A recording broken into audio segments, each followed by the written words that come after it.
Breaking Jain news. Sant Shiromani परम पूज्य आचार्य श्री विद्यासागर जी महाराज को उनकी मुनि दीक्षा ग्रहण करने के बाद जब पहली बार उनके पिताजी श्री मलप्पा जी ने आचार्य श्री को देखा तो क्या कहा था, सुनिए यह संस्मरण आचार्य श्री के शिष्य परम पूज्य मुनि श्री दुर्लभ सागर जी महाराज से, जो उन्होंने सन 2022 में मंडी बामोरा में सुनाया था। लीजिए सुनिए। जब आचार्य भगवंत ने दीक्षा ली थी और दीक्षा लेकर अजमेर नगर में थे, और उसी बीच क्या हुआ कि दीक्षा के समय जो मल्लप्पा जी थे वो तो थे नहीं। दीक्षा के पहले तो आचार्य श्री को उन्होंने बचपन से बड़े होते तक देखा था, लेकिन उस वक्त थे नहीं। वो जब थे नहीं तो वो पहुँचे अजमेर में, काफ़ी समय पश्चात वहाँ पहुँचे दीक्षा के बाद। और जब आचार्य श्री के उन्होंने दर्शन किए, आचार्य श्री के उन्होंने दर्शन किए, प्रथम दर्शन मुनि अवस्था में करे, तब उनके मुख से जो शब्द निकले थे वो ये शब्द थे, वो आपको मैं बताना चाह रहा हूँ। वो शब्द थे दीक्षा के बाद, वहाँ उन्होंने एक ही बात बोली थी कि साधना से आंतरिक और बाह्य दोनों सुंदर दिखते हैं। उनका क्या कहना था? साधना से अंतरंग और बाहर दोनों सौंदर्य संवरते हैं, अच्छे दिखते हैं। पहले इनका स्वरूप कुछ और था, लेकिन अब इनका स्वरूप तो और खिल गया है, इनकी सुंदरता तो और बढ़ गई है। तो काय से है? इससे यही सीख मिलती है कि शरीर के सौंदर्य काय से आता है? तपस्या से आता है, श्रृंगार से नहीं आता है। व्यक्ति के व्यक्तित्व की पहचान शरीर की बनावटी श्रृंगार से नहीं होती है, व्यक्ति के उन आत्मिक गुणों से होती है, उस तपस्या से होती है। उस तपस्या के कारण ही उन्होंने खुद ने, जिन्हें बचपन से बड़े तक उन्हें देखा था, और उसके बाद देखने के बाद उन्होंने क्या बोला कि अब इनकी सुंदरता तो और खिल चुकी है। ऐसी तपस्या की ये महिमा। लीजिए अब सुनिए संत शिरोमणि परम पूज्य आचार्य श्री विद्यासागर जी महाराज के शिष्य परम पूज्य मुनि श्री संधान सागर जी महाराज से उनकी मुनि दीक्षा का रोचक प्रसंग, जो कि उन्होंने सन 2022 में सुनाया था। लगभग आचार्य श्री के पास में हम 16 नवंबर 2001 में घर छोड़ा, और उसके बाद में 3.5 साल भागवत में आचार्य श्री ने रखा, क्योंकि नेचुरोपैथी से डॉक्टरेट किए थे। और उसके बाद में आचार्य प्रमाण सागर जी के पास में उन्होंने भेजा। 9 अप्रैल 2005 को हम प्रमाण सागर के पास में पहुँचे, और उसके बाद में लगातार 18 फरवरी 2015 तक उनके पास में रहे। और उन्होंने हथेली में रखा हमको, मतलब माता पिता भी ऐसा नहीं रखेंगे जैसा उन्होंने रखा। उनकी बहुत ही कृपा रही, उन्होंने हमें बहुत पढ़ाया। जो चीज़ आचार्य श्री से पूछ के जाते थे कि ये ग्रंथ पढ़ना है तो तुरंत वो पढ़ाते, क्योंकि उनका ज्ञान किसी के सामने बोलने की ज़रूरत नहीं है, क्योंकि वो स्वयं अपने आप में प्रमाण है, और वो प्रमाण के साथ में ही बात करते हैं कोई भी चीज़। तो इसलिए उन्होंने बहुत सारे जीव कांड, कर्म कांड, सारे बड़े बड़े ग्रंथ, राजवार्ती, सर्वार्थी सब पढ़ाए, तत्वार्थ सूत्र। उसके बाद में जब देखा कि हमें मुनि बनना है, और वो मुनि हमको बना नहीं सकते हैं, क्यों? क्योंकि वो दीक्षा दे नहीं सकते हैं, दीक्षा तो गुरु जी देंगे। तो हमने एक दिन निर्णय लिया, बहुत साल से वो हमें अपनी बातों में उलझा के रखे, और उसके बाद में हमने निर्णय लिया कि अब हमें गुरु जी के चरणों में चलना चाहिए और मुनि बनना है। तो फिर 18 फरवरी 2015 को हमने शंका समाधान जो शुरू होता है, उसके पहले उनको बोला कि आज तक हम आपके साथ थे, अब आज के बाद आपका और मेरा साथ नहीं है, क्योंकि हम मुनि बनने जा रहे हैं। तो उनको पहले तो थोड़ा सा लगा कि ये क्या बोल रहा है, क्योंकि हम भी उनको अवसर नहीं देना चाहते थे कि वो कुछ से मुझे बोले, क्योंकि वो अपनी लच्छेदार बातों में हमें हमेशा फंसा ही लेते थे, और फिर हम जुटी जाते थे क्योंकि उनकी बातें ऐसी होती है कि हर व्यक्ति उनकी बात में हारे को भी हिम्मत मिल जाती है। तो ऐसा ही हमको भी जब हम गिरने की कोशिश किए तो वो हमको संभाल लेते थे। तो वो बोले मेरा पत्र लेके जाओ गुरु जी के पास में, और उन्होंने जो 4 लाइन लिखी थी उसी के कारण हमारी दीक्षा भी हुई, क्योंकि सारा उपकार उन्हीं का ही है। उन्होंने केवल मात्र 4 लाइन का पत्र लिखा है, मेरा अंतिम पत्र ये तुम लेके जाओ, बस गुरु जी चरणों में एक बार दे देना। तो मैंने बोला ठीक है हम देते हैं। और उसमें उन्होंने ये लिखा कि इस धरती पर मैं इनको 10 साल से रोके रखा मुनि बनने के लिए, और ये पूर्ण योग्य हैं, स्वास्थ्य की दृष्टि से, अध्ययन की दृष्टि से, व्यवहार की दृष्टि से, और अपने सामाजिक दृष्टि से, ये हर दृष्टि से उपयुक्त हैं, पात्र हैं। अब आपकी कृपा हो जाए, रोक सकते हैं तो आप इनको रोक लें, क्योंकि ये अब मुनि बनना चाहते हैं, इनकी बहुत प्रबल इच्छा है। तो फिर आचार्य श्री ने यही बोला कि हमने कब आपको मना किया। जब वो पत्र पढ़ा तो तुरंत एक ही शब्द आचार्य श्री के मुझ से निकला कि मैंने कब मना किया। इसी नेमावर से बिहार हुआ ही था, बुधनी में थे, तो आचार्य श्री पहले ही पहचान गए। आचार्य श्री की देखो अंदर की भावना कि आचार्य श्री कितने अंतर्यामी है कि उन्होंने मुझे देखा तो अभी पत्र मैंने उनको दिया भी नहीं है, लेकिन उनको मालूम है कि ये दीक्षा के लिए आया है। उनको मालूम है क्योंकि 18 फरवरी के दिन था और 19 फरवरी को किशनगढ़ में वर्धमान सारी संघ में 2 मामा जी जो हमारे थे गृहस्थ अवस्था के, उनकी दीक्षा हो रही थी। और जैसे ही बिहार हुआ तो बिहार के समय वो सवेरे मेरे से बोलते भी हैं कि आज तो दीक्षाएँ हैं किशनगढ़ में। तो मैंने बोला जी, बोले वहाँ पर भी बड़ा गांव में भी दिल्ली के पास में जो है वहाँ पे भी पंच कल्याण चल रहा है। मतलब उनको मालूम है कि ये कहाँ जाना चाह रहा है। आप ये देखो ना, जबकि उनको मैंने बताया भी नहीं अभी कि कहाँ क्या करना है, क्या नहीं करना है, कैसे मुनि बनना है, कुछ नहीं है। लेकिन उनको सारा, वो दिव्य दृष्टा हैं। अपन यहाँ बैठे हैं लेकिन उनको वहाँ सब मालूम है कि क्या हो रहा है। इसलिए आचार्य श्री की एक एक बात फिर उन्होंने मेरे से ही बोला कि मैंने कब मना किया। तो मैंने बोला आप हाँ भर दो। तो बोले नहीं, तुम मेरे इशारों को समझो। मैंने बोला नहीं, आज का दिन मेरे पास में है और आपसे मैं वचन लेऊंगा इसमें, यानी जो मैं 14 साल आपको दे चुका हूँ। और उस समय मेरे ऊपर भूत सवार था, मेरी बहुत गलती थी, लेकिन गुरु की कृपा थी। उन्होंने मेरा हाथ इतना कस के पकड़ लिया कि मैं छुड़ाना चाह रहा था।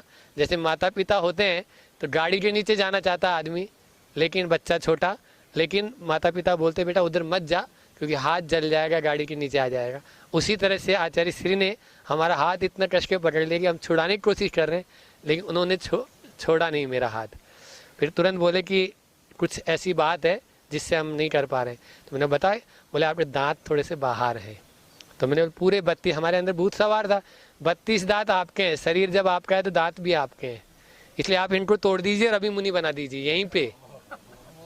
आप पूरे यानी दांत आपके हैं क्योंकि शरीर का हर अंग कण कण आपका है, रोम रोम आपका है। फिर आचार्य ने बोला नहीं नहीं ऐसा कुछ नहीं, हम इनको अंदर कर देंगे। मतलब आप जैसे जानो। तुरंत संभव सागर बुलाए, संभव सागर जी को बोले कि देश या विदेश में इनको जाना कैसे भी हो, इनके दांत जल्दी से जल्दी अंदर होने चाहिए। तो फिर हम समझ ही गए कि अब तो अपन को मुनि हो ही जाएंगे। फिर आचार्य ने बोला कि नहीं अब आप यहाँ सिद्धोदय में आश्रम में रहेंगे। मैंने बोला हम आश्रम में नहीं रहेंगे क्योंकि प्रमाण साहिब के पास ही अच्छे हम तो हम जानते थे गुरु जी फिर हटा देंगे। तो बोले नहीं नहीं ये काम करवाना ना अपन को दांत का, तो फिर वहाँ नहीं हो पाएगा।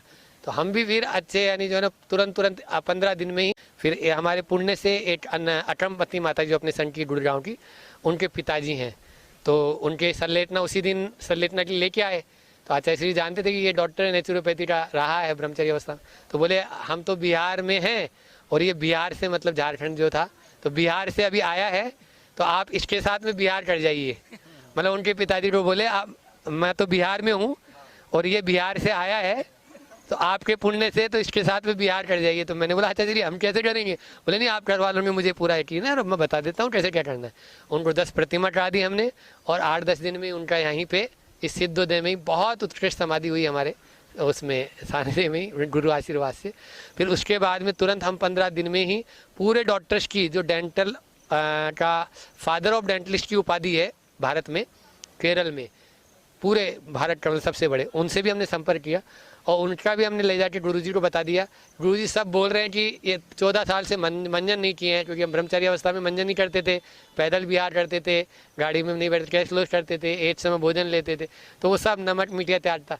तो पूरा वो दांत भी जीर्ण शीर्ण हो चुके थे। तो बोले इनके दांतों में कोई काम नहीं होगा, ये दांत ऐसे हो चुके हैं अब। लेकिन आचार्य श्री की दिव्य दृष्टि रहती है और उन्होंने जो बोल दिया होना ही है। तो इंदौर के 2 डॉक्टरों ने बोला था कि हम इनके दांत ठीक करेंगे क्योंकि हमारे यहाँ आचार्य विद्यासागर जो शिष्य आया है तो वो जाएगा नहीं।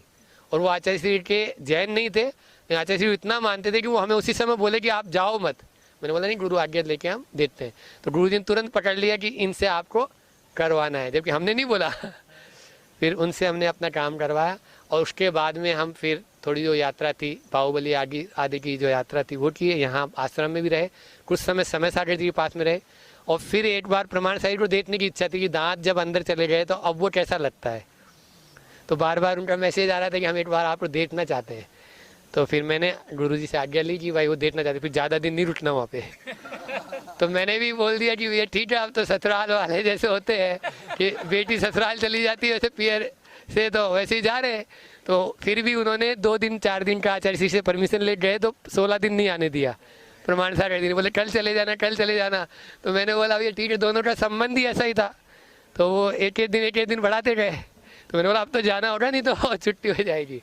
फिर हम आए गुरु जी के पास में। 27 जुलाई को हम गिरनार जी की यात्रा करते हुए 25 जुलाई को लड्डू चढ़ाया था। 27 तारीख को गुरु चरणों में बीनावारा पहुँचे। तो बीनावारा में मूलाचार्य क्लास शुरू होना था और चातुर्मास की संभावना पूरी थी, किताबें आ चुकी थी। तो अब समय सागर जी के पास में मैं 2 महीने रहा था इंदौर में। तो उन्होंने ये बोला था कि देखो गुरु जी को बहुत दबा चुके हो, अब ज़्यादा मत दबाओ तुम। तो मैंने भी नियम ले लिया था कि ठीक है अब गुरु जी को अब ज़्यादा नहीं कुछ बोलेंगे, ऐसा मैंने नियम ले लिया। भाई चलो अब क्यों बोलेंगे, अपन दीक्षा के लिए हो ही रहा। लेकिन फिर भी मन नहीं मान रहा था। तो एक पत्र लिखा गुरु जी को कि मेरे दादो काम हो चुका है और आप इसका प्रायश्चित दे के मुझे शुद्ध करें। और सुना है यहाँ पे मूलाचार्य क्लास लग रही है, उसमें बैठने की पात्रता मिले।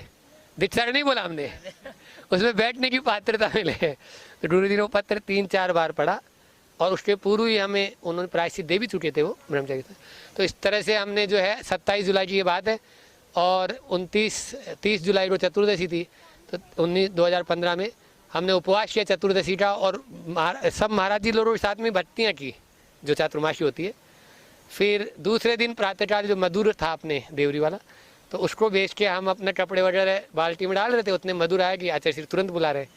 तो मैंने बोला भैया अब तौलिया लपेट के चलते हैं, ऐसे कैसे चलेंगे। तो तुरंत ऐसे ऊपर कुछ भी नहीं, ऐसे नहाने की जैसा स्टाइल होती है तो वैसे गए। तो गुरु जी बोले कल उपवास किया था, आज उपवास कर लेंगे आप, कभी बेला किया है। तो हम समझ गए तुरंत ही कि अब क्या होना है, अब तो वही होना है कि बेला नहीं गुरु जी तेला भी कर सकते हैं आप तो बस। तो गुरु जी ने बोला कि आज उपवास करना है, इतना ही बोले और अभी किसी को कुछ नहीं बोलना है। इतना हमसे बोल दिए। बस संभव साहिब को बुलाए, तुरंत बोले कि दीक्षा आज इनका होना है। बस हम भी आनंद फानंद में फटाफट। अब वो गुरु जी बोले जाओ मंदिर में जाओ और विधान करना। हमने पूछा कौन सा, बोले नहीं शांति विधान कर लो। हम मंदिर में गए, लेकिन मंदिर में विधान कहाँ से होएगा। अब तो जो शांतिनाथ के सामने जो आंखों से अश्रु धारा बह रही वही विधान चल रहा था। और फिर विधान भी उस दिन चरणों में हुआ, सुन रहे हो, चरणों में ऐसे हुआ कि पहले हम विधान करना शुरू कर दिए। इधर क्या हुआ, पड़जान वाले इंतजार कर रहे थे। तो पड़जान में ये जो अपने पंकज जी पारस चैनल, राजा भाई सूरत और प्रभात जी मुंबई, तो ये लोग बोले कि हम बोली लेंगे और लेकिन पाद प्रक्षालन और पूजन उनसे ही करवाएंगे आज भैया जी से। तो वो लोग ढूंढते ढूंढते मंदिर से उठा ले गए हमको कि चलो नहीं आपको करना है। तो पाद प्रक्षालन किया और फिर उसके बाद में पूजन की। फिर हम विधान करने चले गए। इतने में गुरु जी उठ के आ रहे थे। तो आहार वाले सोचे, और दोनों महाराज जी और होना था जिनकी, बोले नहीं आज अंतिम आहार देना चाहिए अपन को। तो चलो भैया यार फिर तो हम एक चौके में खड़े हो गए, गुरु जी आ गए। तो गुरु जी को आहार देने चले गए। फिर वही आधा विधान वहीं, अभी तो थाली और वो किताब रखी हुई थी। फिर अपना आहार दिया, फिर उसके बाद में आके फिर अपना विधान शुरू किया इस प्रकार चरणों में। तो विधान कर रहे थे, इधर ये दोनों महाराज जी कैसलोज चालू हो रहे। तो आचार्य श्री बोले कि वो कहाँ है जिसको करवाना है कैसलोज। तो ये लोग ढूंढने लग गए। हम मंदिर में शांतिनाथ के सामने, अपन को भी काम था ही नहीं। तो अपन गुरु जी तो एक वही आए, बोले भैया चलो गुरु जी याद कर रहे थे। क्या हो गया, बोले कैसलोज करना है। बोले चलो विधान तो पूरा कर लेंगे, और पूरा कर लेंगे। गुरु जी को बोल दो आ ही रहे। फिर हम गुरु जी चरणों में सामायिक के पहले पहुँचे। गुरु जी सामने बैठना था। तो आचार्य जी बोले आपको तो वैसे भी अभ्यास है, आप कैसलोज कर लो। उन दोनों के शुरू हो गए। तो ऐसे इन तीनों की यानी जो है ना, हम दोनों तीनों के कैसलोज हो गए। उसके बाद में दीक्षा हो गई, मुनि महाराज जी बन गए। और नाम अब गुरु जी का देखो ना कैसा कि जोड़ो